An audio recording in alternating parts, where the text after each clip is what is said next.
your host, Denise Newsom, and here on the Denise Newsom Show, we give exposure where exposure is due. Please like, share, comment, subscribe, and give us some warm hearts and likes. This evening, we have a powerful God-fearing man, a former honor roll student, Antoine J. Murphy, who went from addicted to death to addicted to life. Antoine was facing a 75-year sentence and was just released 6.5 months ago. Antoine, tell us a little bit about you. Well, thanks for having me, Denise. Where do I So, start? I grew up in Racine, Wisconsin. People may not have heard of that city, but it's located in between Milwaukee and Kenosha. I grew up in the inner city, poor. Back when food stamps was a thing. I grew up as you mentioned, an honor roll student. I made straight A's. I skipped half the seventh grade. But we moved around a lot. So everywhere I went, I was the new guy, which got me picked on, and I was skinny. So I heard you so skinny, you hula hoop through a Cheerio thing all the time. You can hang light on Dorito jokes. So I was ostracized a lot as well. I was referred to as light, bright, and damn near white, if I can say that. And so I felt like Rudolph. My nose turned red in the wintertime. Like I said, I didn't get to join in reindeer games, if you will. The heart of a kid is to play. And so I wasn't able to play with the other kids for my intelligence and my lighter skin. So I pretty much stayed in the house doing homework. I guess that helped me be smarter. By high school, after I skipped half the seventh grade, the picking on took a new level. So now I was referred to as the smart one. By high school, the same kids went to school with me, a little rough high school called Washington Park. And so I was picked on by gang members, pushed into lockers, had books knocked out my hand. And, I still remember the last time I made honor roll was first semester of ninth grade, because I made a decision to stop making honor roll so that I can stop getting picked on. Right. Wow. So our topic is the topic is addicted to death. Out of all the things you could have been addicted to, why death? Well, that's not something I consciously came up with. That's something that God showed me along the way when I was incarcerated. I did 23 and a half years. So during that time, I did a lot of soul searching, a lot of God found me. I didn't find him. So when he got a hold of me, he just spoke to me. I kept getting letters saying, you should write your story, write your life story. You should tell your story. Your story deserves to be out there. And it's like, okay, I didn't know where to begin. So I started just examining my life and what happened to me, the nuances of things, and looking at, like I said, giving up on myself. So that was deadly. So like my addiction was no different than anybody else's, because whatever addictions we have is death. We may view it as life, but it's actually death. So people who smoking crack, addicted to death, people chasing women, addicted to death. No matter what you're addicted to, it's actually death. And we know in the Bible say Paul addicted himself to the ministry. That's different. But like I said, everything I'm doing was an addiction to death. God showed me since the Garden of Eden. That's where the addiction to death started, when they, figuratively speaking, bit the apple. That's when the death thing started. He said, hold on, you're going to die from here on out. So being already conditioned to die, we chase things that die as well, if that makes sense. Right. So you said that God found you. Yes. How did God find you? Sort of like my story is similar to Paul. Paul was going to persecute Christians when, of no fault of his own, God got a hold of him. So I was going to commit a crime while I was in prison. I had the idea to hurt somebody. I concocted the way to hurt the person. And while I was I believe sometimes you do things you don't necessarily want to do. You just feel like you have to. And so that's how I felt like I got to hurt this guy. I got to send a message to the rest of the incarcerated community. Leave me alone. I weigh 100 pounds, but so that gets me victimized a lot or tempted to. So I always have to defend myself, and I get sick of it. Like just getting my respect as a man. The guy wasn't doing that, so I'm like, you know what? I'm going to make him an example. While I was in the process of getting ready to do it, I was writing letters in my mind, like, man, I had just turned 24 years old, 2003. Like, man, I'm gonna spend the rest of my life in prison after I hurt this guy. So I start telling myself, you know what? Life ain't worth it. Who cares? He got to learn a lesson. And so in between that, I was in tears, literally like, man, I got to just tell my mom, don't come see me. I was cussing people out. Like, I'm just going to tell everybody, leave me alone. I'm just going to go to the feds and spend the rest of my life in prison and die here. And I don't want no love. I don't want nothing. I'm just going to be a hateful person. That's how I'm going to do the rest of my life in prison. And in between those tears, I still remember I was sleep covered up to make sure ants don't get on me because they got ants in prison that I was in. And I remember I was in tears, and literally a wave of air came over my body while I was laying on the floor, because you sleep in the floor. And I remember the tears went away. And it was like, I was like, what just happened? It was like, trust me, you'll be all right. I'll never forget those words. Like, trust me, you'll be all right. And I'm like, who said that? And I remember the voice said, it was me, God, the author of the Bible. And along with that, somebody had sent me a Bible for my birthday, and I had it on the stool. And I only used to read it to argue with him about it. You know, I was of the thing like, I'm not going to believe in no white man's God. I don't care. You know, I didn't want to necessarily be Muslim either, but I'm like, I'm not going to believe in the white man's God. That was my stance. But that moment on, it was July 23rd, 2003. I'll never forget it. That changed my whole life completely. Wow. And you were young. You were 18 years old when you got arrested? Yes, I was 18 years old and 60 days to the date.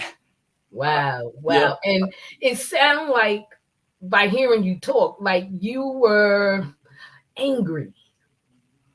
I was. I didn't know it. I even had the nickname Animosity. That's how angry I was. Wow. Okay. You know, my thing was, my motto became straight hate. And I took the Muslim saying, the hate that hate produce. And so that's what I told people. When they ask me why your name Animosity, it's like, I'm the hate that hate produce, and I hate you because I hate me. Or I'd be like, I hate me because I hate you. And that was my whole thing. I was on the verge of getting tattoos of demons. I came close to getting horns tattooed on my forehead. Thank God I didn't, but that's how close I was and how demonic I was, if you will, before God got a hold of me. Right. Well, I thank God for your life, and I thank God for Jesus that he came into your life, you know, because you was definitely going up that road of death for sure. What are some of the ways you personally pursued death, like other ways? Well, I'll give you the chief primary way that I pursued death was I gave up on myself. So in ninth grade, I made a conscious decision. I wanted to be like a guy named Iron Mike. Like, I grew up in a folks neighborhood. I wanted to be like all the folks. You know, they come to school with the money, the herringbone necklaces. Someone was driving to school in fancy cars with back then they were different rims. Dayton's were the end rims. You know, I wanted to ride slick. I wanted to have all the girls to lust after me. You know, so that was my chief aim. Like, I didn't like my name either. Like, even when I met you, with all due respect, you know, everybody mispronounces my name. I've been called Anthony, Antoine, sometime, but Antonio, Antone, right, Anthony, Anthony. Right. Pronounce it. It's Antoine. Antoine. Yeah. So even in school, I remember my teacher used to get mad and say my mom couldn't spell and I was stupid. I couldn't spell my own name right because she like, it should be a W in there, you know? And so that was the thing too. Like, because I didn't like my name. So I grew up not liking my name. Another reason was when I was growing up back in the 80s, like Antoine is short. Some people call me Twan. I hate that. And the reason being is in the 80s, that was synonymous with homosexuality. It's like, I'm not a homosexual. And so by people calling me Twan, I was offended. So I didn't like the name Antoine at all, especially in Living Color. When they did Men on Film, that was a guy named Antoine. And they called him Twan. It's like, I hated that name. People used to mess with me all the time. And so by me even hating my name was death, because I hated my identity, if that makes sense. Because your name is synonymous with your identity, right? Especially in the Bible. So like God showed me again, I kept changing my name because I didn't like my name, which was who I was. Right.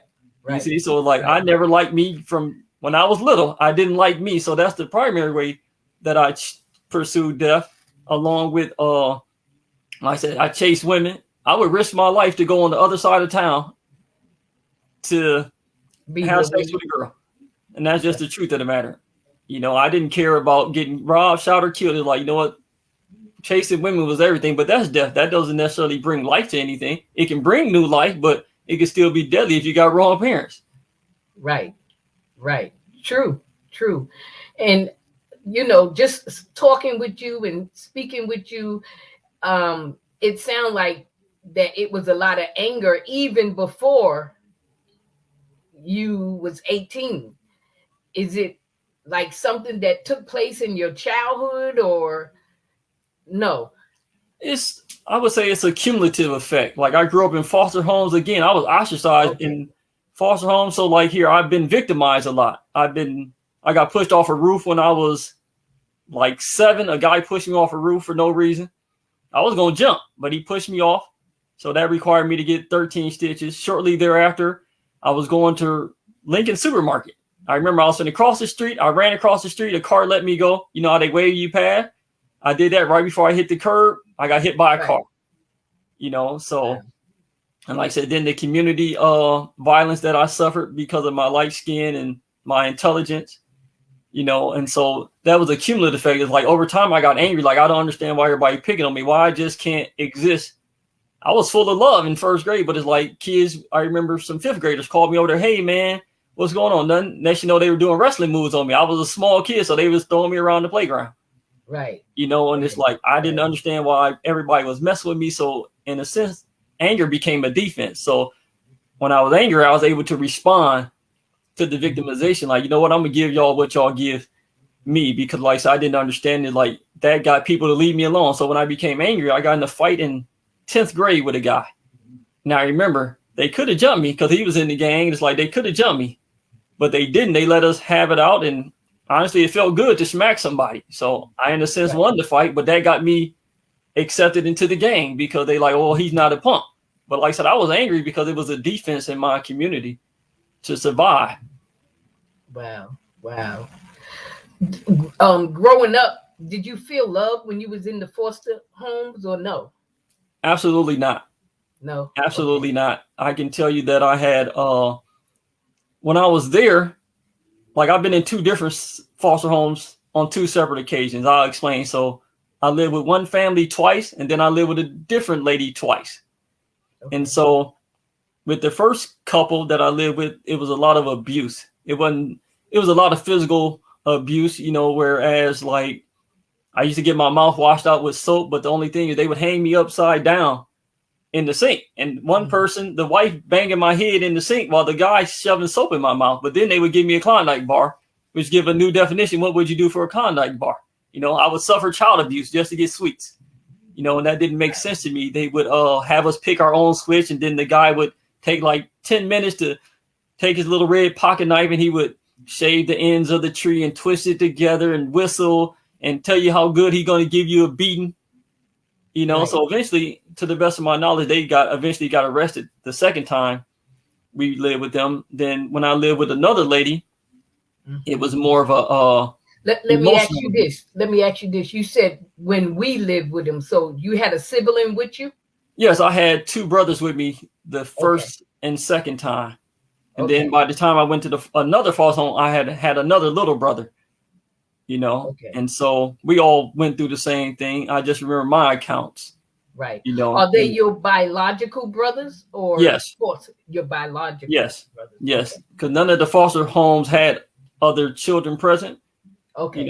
And like I said, when I lived with the single lady, it was more of I was just a paycheck. So I understand she get paid to take care of me. And I was 8 years old, but like I said, I was smart. So I understood she get paid to take care of me, but she wasn't taking care of us. It was more of we got hand-me-downs, thrift clothes. I was called a heathen every day by her friend. You ain't nothing but a heathen. You going to hell. So remember, I'm 8, and I was already told I'm going to hell.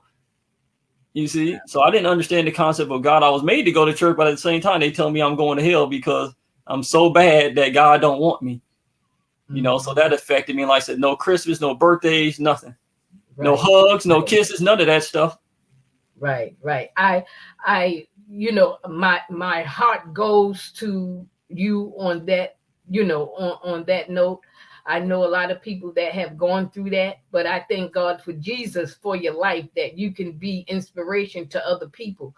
So, have you gone to counseling? Have you taken any counseling or anything? You Yes, and your siblings. when I was I can't speak for them, but when I was incarcerated, let me see. I think I had did like 7 years. Again, I got a letter from a sibling saying, "Hey man, you should tell your story, because how often does an honor roll student go to prison for 75 years?" And I Right. literally went to prison I graduated June 8th, 1997. I went to prison September 11th, 1997. Wow. You see? And so I was voted most likely to succeed. So it was Okay. like, you should tell your story. But I felt like, okay, I need to put my story out there. And I started going to therapy to kind of rehash my story and understand how I was. And so I met with a doctor. Her name was Andrea Nelson at Columbia Correctional. And they Hmm. call it Portage. And so a lot of things came out there, and I was trying to get a copy of my school records and get documentation to put in the autobiography to prove, like, I'm not making this stuff up. These things happen. These foster parents went to jail. I did this many years in foster home. And so during therapy, I learned a lot about myself and why I did And things. what did you learn about yourself?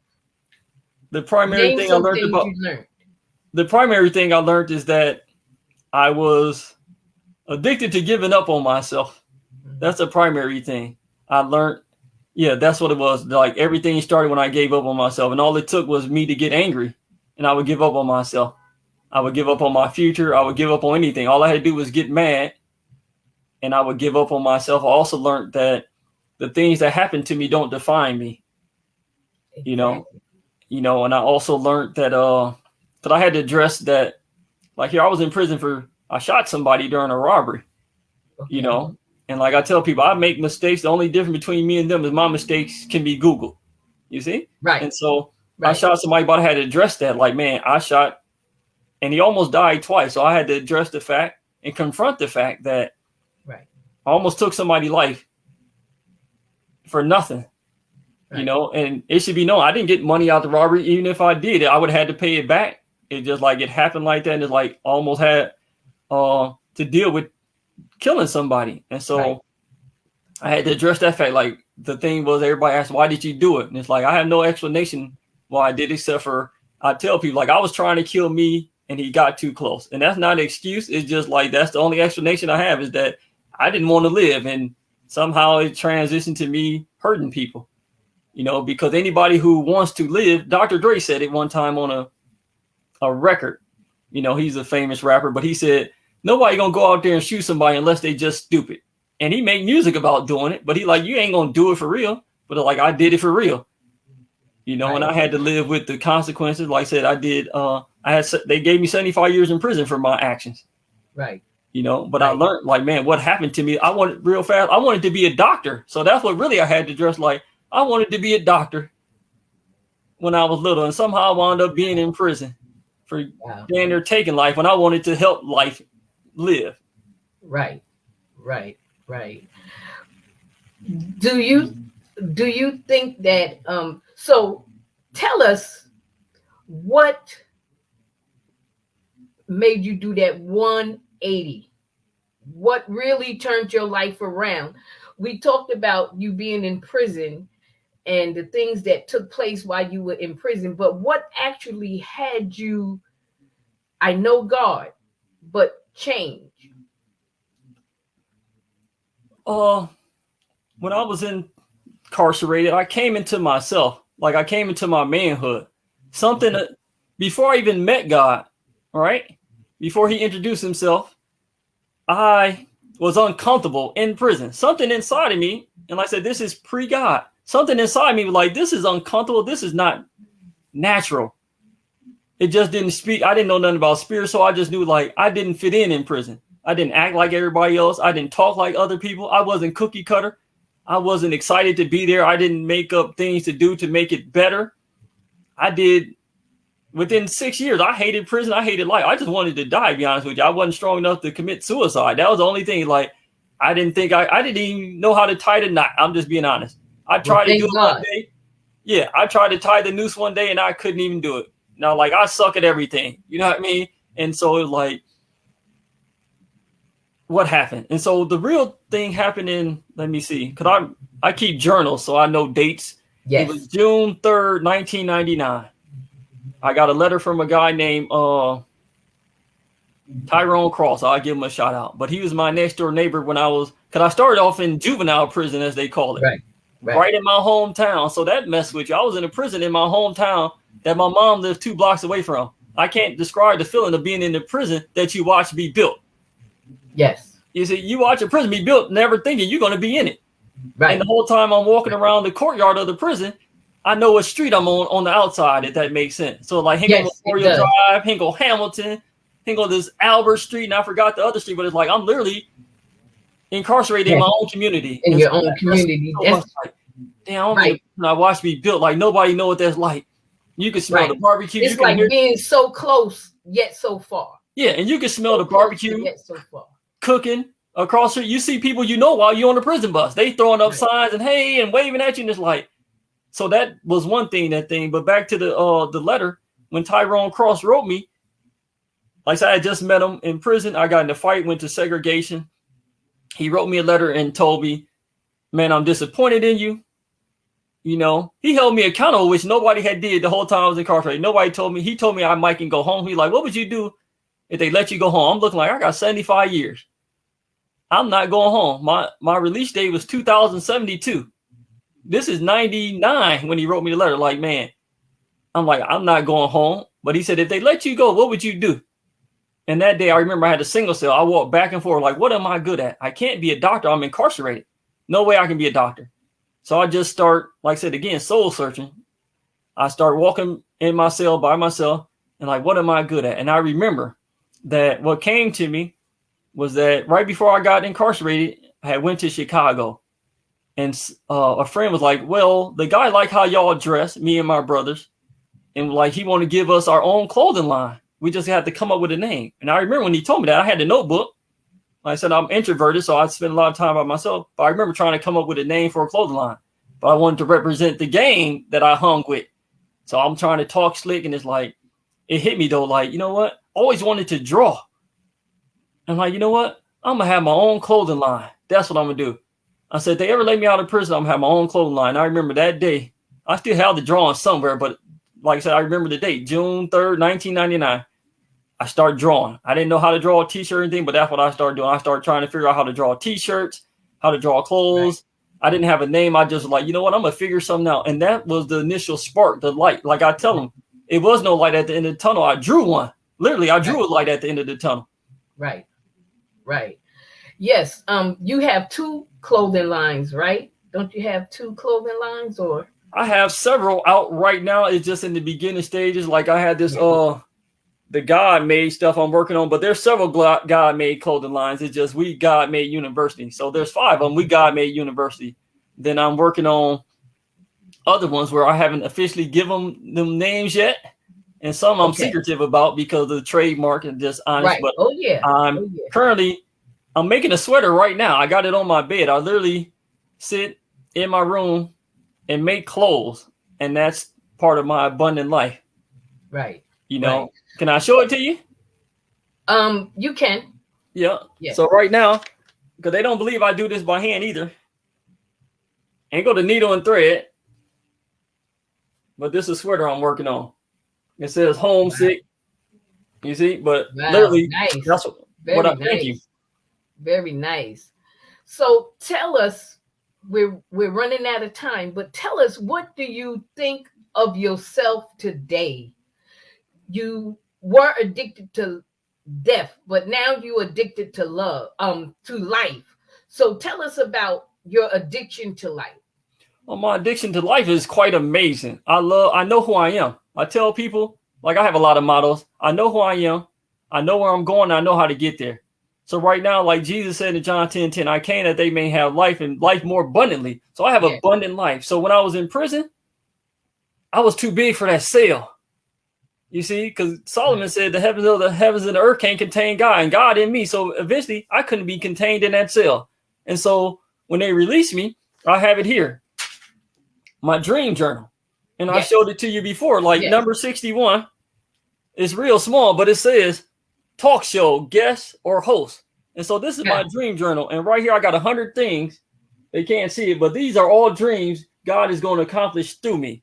And some of them read like sit on a community panel, visit Shriners Hospital, get a bachelor's degree, go to design school, meet certain famous people, volunteer in a soup kitchen, which I do, prison ministry, Lamborghini, go to London. All these things are things God told me are his will for my life, because I don't necessarily name it and claim it. I won't go in detail, but it's like I only claim that which God named to me. That makes sense? So Paul, when he was on the ship, said, I'm not going to die because God told me. So I'm going to have all these things in the journal because God told me. And so there's nothing nobody can do. Now, the devil in hell can stop me. So like I said, that's the life, is that I'm full of it. So now, like, life breeds life. Now I'm breaking generational curses in my family with generational blessings. I'm bringing generational wealth. And I know that we are the voice of the people. I'm a voice for the people and to the people. So that I love who I am now. And so now life, I can feel it rising up right now. You see, like life is just spilling out of me. You see, and even when I get it wrong, I still know that I'm created to live. And so now that's what I'm created to do. I'm created to live. So now I'm going to live the best life I can. I'm going to live the life God said I can have. Yes. So I speak life to the life God speaks to me.